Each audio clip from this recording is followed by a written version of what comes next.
अपना चेहरा नकाब में छुपाकर मैं अबॉर्शन के लिए आई थी। मैं इतनी जल्दी औलाद पैदा करके अपना फिक्र खराब नहीं करना चाहती थी।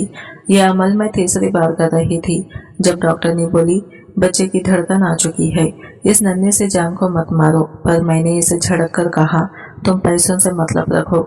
इसी तरह 3 साल मजीद गुजर गए। शौहर और ससुराल वालों समेत मुझे भी औलाद की तलब होने लगी, पर लाख कोशिशों के बावजूद मैं हामिला नहीं हुई कि एक दिन नौकरानी अपना पैदा हुआ बच्चा मेरे पास लाई। इस बच्चे को देख मैं इस दिन को तरस रहा हूँ जब मेरा प्यारा बेटा इस दुनिया में आएगा। मैं अभी थोड़ी देर पहले ही कमरे के अंदर दाखिल हुई थी कि शौहर की बातें दोबारा से स्टार्ट हो गई थी। मैंने बेजारियत से इसके चेहरे की तरफ देखा और इससे कहा कुछ तो खुदा का खौफ करो। अभी हमारी शादी को सिर्फ 1 साल ही हुआ है और तुम्हें बेटे की फिक्र होने लगी है। तुम्हारा क्या दिल है कि बेटा पैदा करके मैं अपनी सारी अय्याशियां खत्म कर दूं? मेरा लहजा ना चाहते हुए भी तल्ख हो गया था। वह हैरानगी से मेरी तरफ देखने लगा। ये तुम किस लहजे में बात कर रही हो और किस तरह के अल्फाज का चुनाव कर रही हो? बच्चे की पैदाइश से तुम्हारी अय्याशियों पर ऐसा कौन सा असर पड़ जाएगा जो तुम इस तरह की कुफराना बातें कर रही हो? मैंने इसके सामने हाथ जोड़ते हुए कहा, देखो तुम्हारी वजह से मैंने जल्दबाजी में शादी तो कर ली है, लेकिन अब मुझसे जल्दी बच्चा पैदा करने की कोई उम्मीद ना रखना, क्योंकि मैं ज़हनी तौर पर बिल्कुल भी तैयार नहीं हूँ और ना ही मैं अपना फिगर खराब करना चाहती हूँ। मैं नहीं जानती थी कि इस वक्त हमें गुस्से में क्या कह रही थी, मगर सच तो ये था कि शौहर की बात नहीं वाकई मेरा पारा हाई कर दिया था। निकाह के बाद हम दोनों ने बैठकर फैमिली प्लानिंग की थी, जिसके मुताबिक हम लोगों ने ये तय किया था 5 साल तक बच्चे को पैदा नहीं करूंगी और ये 5 साल हम अपनी जिंदगी को पूरी तरह से एंजॉय करेंगे।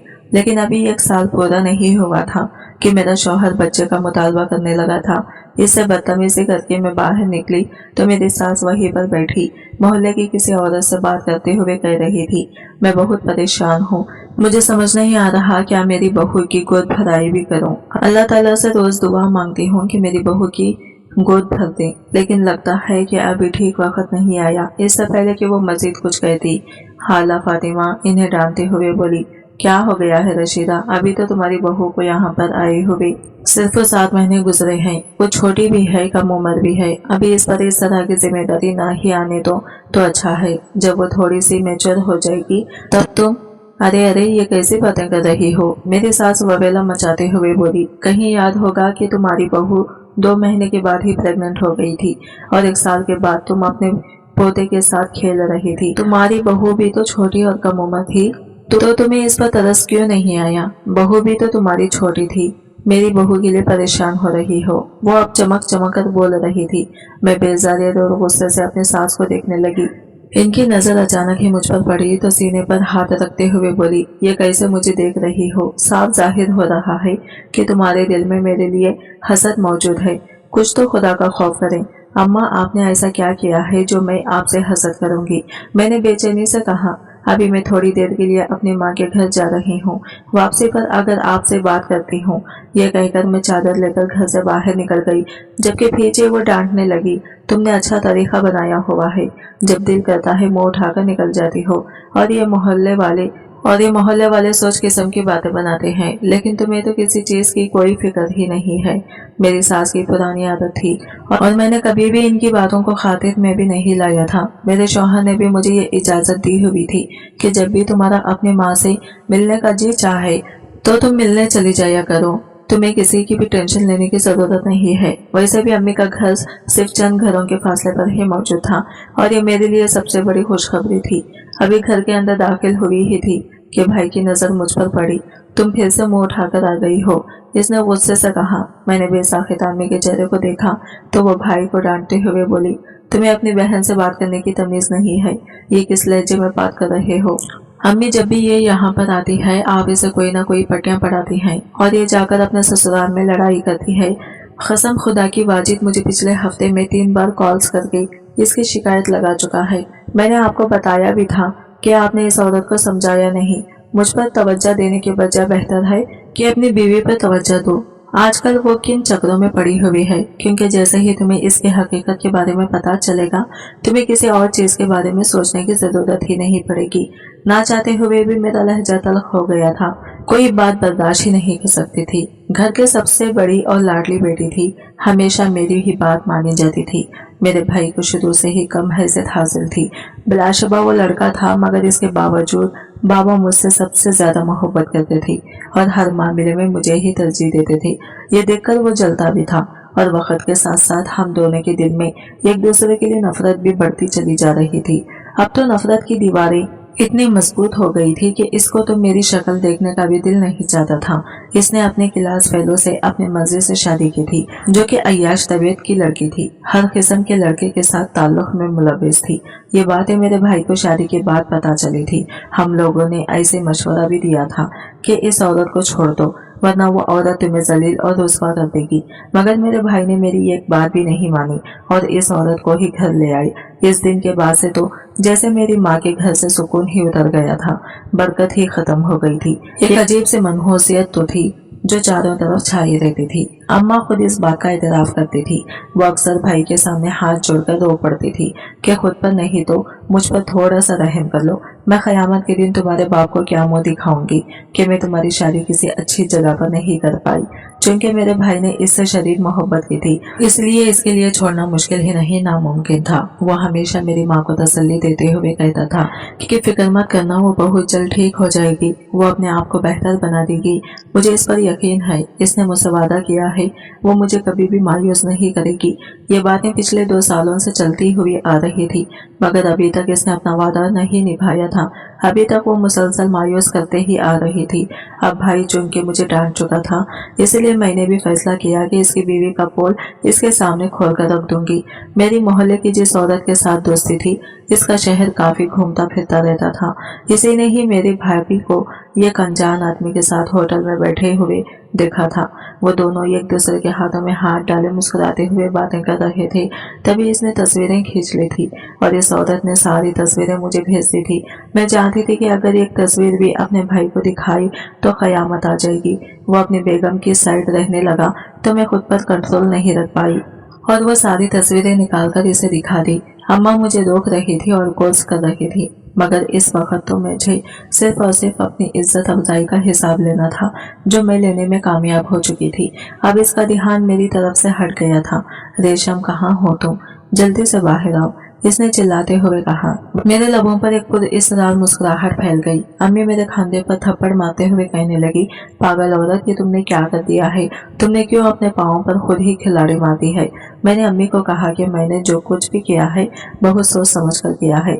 अब कम से कम आपका बेटा मेरे किरदार पर उंगली नहीं उठाएगा और ना ही आपकी तरबियत को बुरा भला कहेगा। भाई दोबारा से इसे आवाज में देने लगा तो मैं चहकते हुए बोली, वो घर पर नहीं है, अपने किसी आशिक से मिलने के लिए गई होगी। और इसके साथ ही भाई घर से बाहर निकल गया था। शाम तक मैं अपनी माँ के पास ही ठहर रही थी।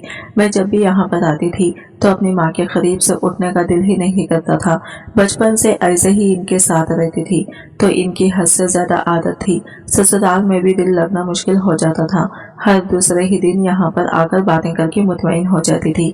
मैं घर से बाहर निकलने ही लगी थी कि भाई की चिल्लाती हुई आवाज सुनाई दी, जो यकीनन अपने बीवी को ही खींचते हुए घर के अंदर दाखिल हो रहे थे। रेशम इनके सामने हाथ जोड़कर फूट फूट कर रो रही थी और अपनी वफाई खस्में देते हुए कह रही थी, मैंने कुछ भी नहीं किया, मेरी बात का यकीन करें, मैंने वो सब कुछ छोड़ दिया है। जो तस्वीर में आपको दिखाई गई है वो बहुत पहले की तस्वीर है। अभी तो मेरा इन सबसे कोई लेना देना ही नहीं है। मेरी माँ की तबीयत खराब थी, इसलिए इनको देखने के लिए गई थी। मैंने आपकी अम्मी को सब कुछ बताया भी था। इस पर मैंने अम्मी को घूरा और आंखों ही आंखों में इशारा किया कि खबरदार जो आपने इसकी बाकी गवाही दी। अम्मी के लिए अपनी औलाद बढ़कर और कोई भी अजीज नहीं था, इसलिए उन्होंने मेरी ही साइड ली और साफ मुकर गई कि उन्होंने इसे इजाजत नहीं दी थी। रेशम का मुंह हालत से खुला का खुला रह गया था। मैं बेयकीनी से हम माँ बेटी को देख रही थी। शायद इसे अंदाजा नहीं था कि हम इसके साथ इतना बड़ा धोखा करेंगे। तुमने जो कुछ भी मेरे साथ किया है तुम्हें बहुत जल्द इसका हिसाब देना होगा। अल्लाह ताला की लाठी बेआवाज है। देखना, जब अल्लाह ताला का अजाब तुम पर नाजिल होगा तुम्हें पता भी नहीं चलेगा और तुम जलील व रुस्वा हो जाओगी। जिस वक्त तुम्हें अपने नुकसान का अंदाजा होगा इस वक्त बहुत देर हो चुकी होगी। वो जूली उठाकर मुझे बददुआएं दे रही थी, मगर मुझ पर तो इसकी किसी बात का कोई असर ही नहीं हो रहा था। मेरे ज़हन में ये की बात बैठी हुई थी कि जो इंसान खुद गंदा हो, इसकी बददुआएं दूसरे इंसान को नहीं लगती। मैंने इसे चिल्लाते हुए कहा, पहले इसकी पाक दामनी तो साबित कर लो। अब तो तुम्हें सदियां लग जाएंगी, लेकिन कभी भी तुम अपने शौहर को ये यकीन नहीं दिला पाओगे कि तुम ये इस इंसान से मिलने के लिए नहीं गई थी। ना जाने क्यों मुझे बहुत खुशी महसूस हो रही थी, शायद इसलिए क्योंकि थोड़ी देर पहले तक वो सारी बातें मेरा भाई मुझे कह रहा था। अब मेरी जगह इसकी बीवी आ गई थी। मुझे इस पर जरा भी दुख नहीं है कि तुमने इसे वो तस्वीरें दिखाई हैं। दुख तो मुझे इस बात पर है कि वो मेरी बात पर यकीन नहीं कर रहा। मैं खुदा की कसम उठाकर कहती हूँ कि मैंने वो सारी हरकतें छोड़ दी हैं और मैं वाकई अपनी अम्मी से मिलने के लिए ही गई थी। वो फिर से शुरू हो गई तो मैंने भाई को बेजारियत से कहा, आपकी बेगम को झूठ बोलने की भी आदत है। बेहतर है, जहाँ तक मुझे लगता है कि इसकी जबान का कोई फायदा नहीं है, आप इसकी जबान। खबरदार, जो अब तुमने मुझे हाथ लगाने की भी कोशिश की। वह हलक के बाल चिल्लाई थी। भाई का बेसाख्ता हाथ उठा और दोबारा से इसके चेहरे पर निशान छोड़ गया। वो बेहोश होकर जमीन पर गिर पड़ी।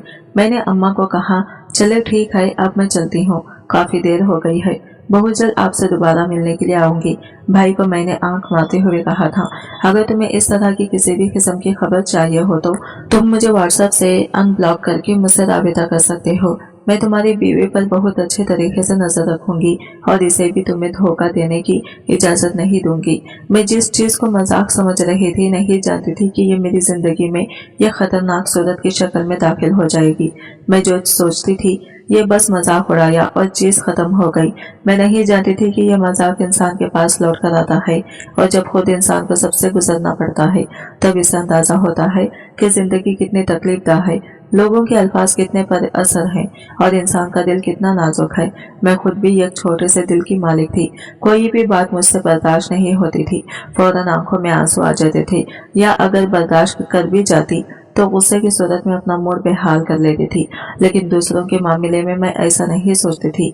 मेरा दिल करता था कि सारी दुनिया मेरे गुलाम बनकर ही रहे।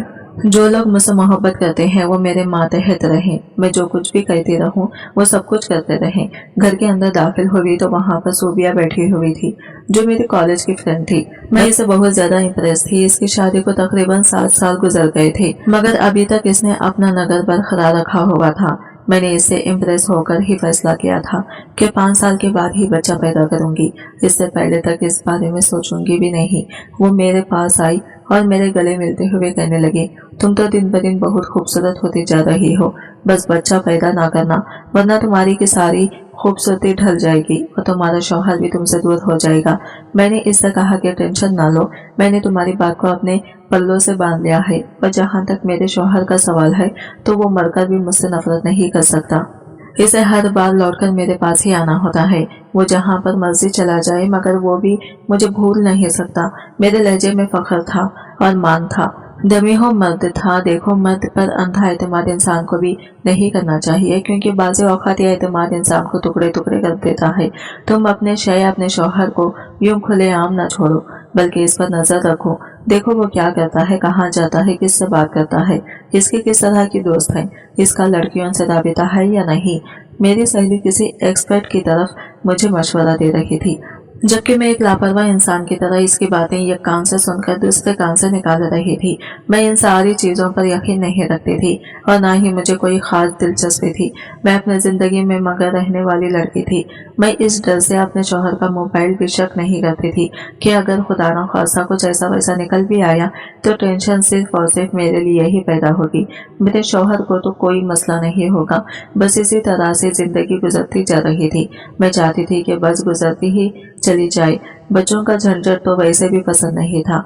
मेरे भाई की एक बेटी थी। मेरा बिल्कुल भी इसे प्यार करने का दिल नहीं करता था, बल्कि इसे देखती थी तो गुस्सा आता था। अम्मा अक्सर ही मुझे डांटती थी और कहती थी, जब तुम्हारे अपने बच्चे होंगे तब तुम इनका क्या हाल करोगी। मैं चिढ़कर जवाब देती थी कि मैंने बच्चे पैदा ही नहीं करने, बल्कि मैंने तो सारी जिंदगी अय्याशी में गुजारनी है।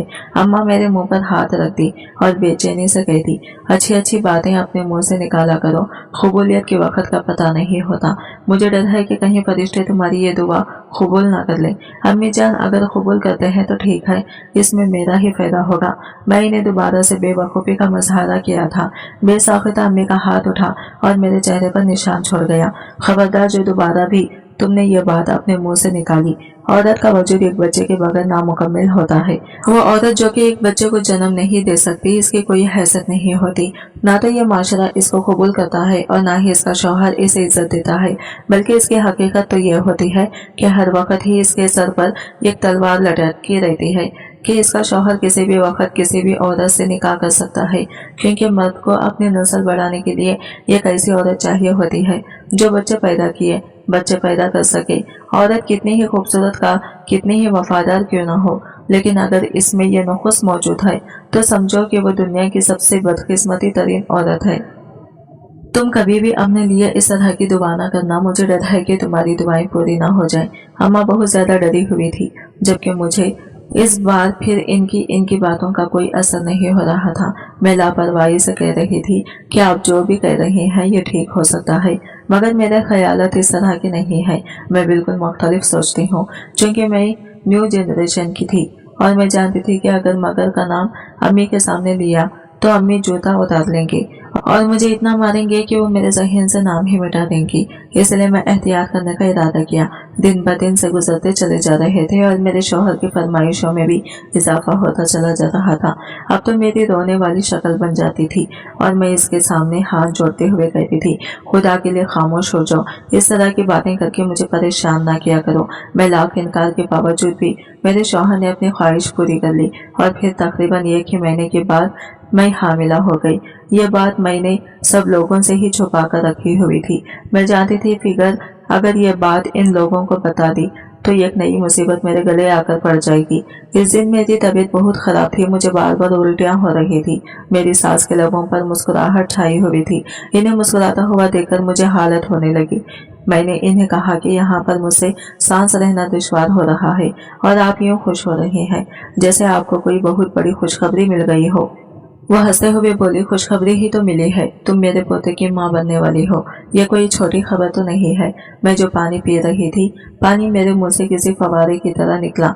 ये आप क्या कह रहे हैं? अभी तक तो मैंने डॉक्टर से चेकअप भी नहीं करवाया और ना ही इसने कुछ निशानियां देखी हैं। फिर इसे खुलकर मुस्कुराने लगी और कहने लगी, देखो बेटा, अपने तजुर्बे की बुनियाद पर मैं तुम्हें बता रही हूँ, डॉक्टर कितना ही पढ़ लिख कर क्यों ना जाए, लेकिन इसका तजुर्बा मुझसे ज्यादा नहीं हो सकता। पिछले 3 दिनों से तुम्हारी तबीयत खराब है। जब पहले दिन तुम्हें उल्टी हुई थी तभी मुझे अंदाजा हो गया था, मगर मैं सब्र कर रही थी और देखना चाहती थी कि क्या आखिरी यह सिलसिला कब तक चलेगा। खैर आज तो मुझे यकीन हो गया है, बस जल्दी से मेरा पोता इस दुनिया में आ जाए, मैं इसके छोटे छोटे हाथों के साथ खेलूं, इसके माथे पर बोसा दूं और इसे अपने सीने से लगाऊं। और इस वक्त अपने ख्यालों में ही खोई ये बातें कर रही थी और मैं बेजार किस्म की बातें सुन रही थी। पता नहीं लोगों को बच्चों में क्या दिखता है जो इतना पागल हो के आ जाते हैं। मैंने फिर से गुस्से से सोचा, अम्मी की बातों को अभी मैं मुकम्मल तौर पर भुला चुकी थी। हमेशा ऐसा ही होता था, मैं कभी भी अपना नुकसान नहीं देखती थी, वही काम करती थी जो करने के लिए दिल चाहता था। अभी भी मैं ये कैसी औरत का कॉपी कर रही थी जो एक बहुत बड़ी बिजनेस खातून थी। जी हाँ, मेरे वो दोस्त है जिसकी बात मानकर मेरे भी फैसला किया था कि अपना फिगर ठीक रखूंगी। इसके कुछ दिन पहले ही तलाक हुई थी, मगर इस वक्त तो जैसे कोई फर्क ही नहीं पा रहा था। इद्दत भी इसने नहीं की थी और घर से बाहर ना निकल गई थी। वो अपनी बहुत पूरी बड़ी कंपनी संभाल रही थी जो यकीनन इसके शौहर ने ही इसके नाम किए थे। अपनी जिंदगी में बहुत मगन और बहुत खुश थी। ये लगता था जैसे कोई गम इसे छोड़ कर ही ना गुजरा हो। कभी कभार तो मुझे इसे देखकर बहुत हैरत भी होती थी जब वो मर्दों के साथ शाना बेशाना चलने की बातें करती थी।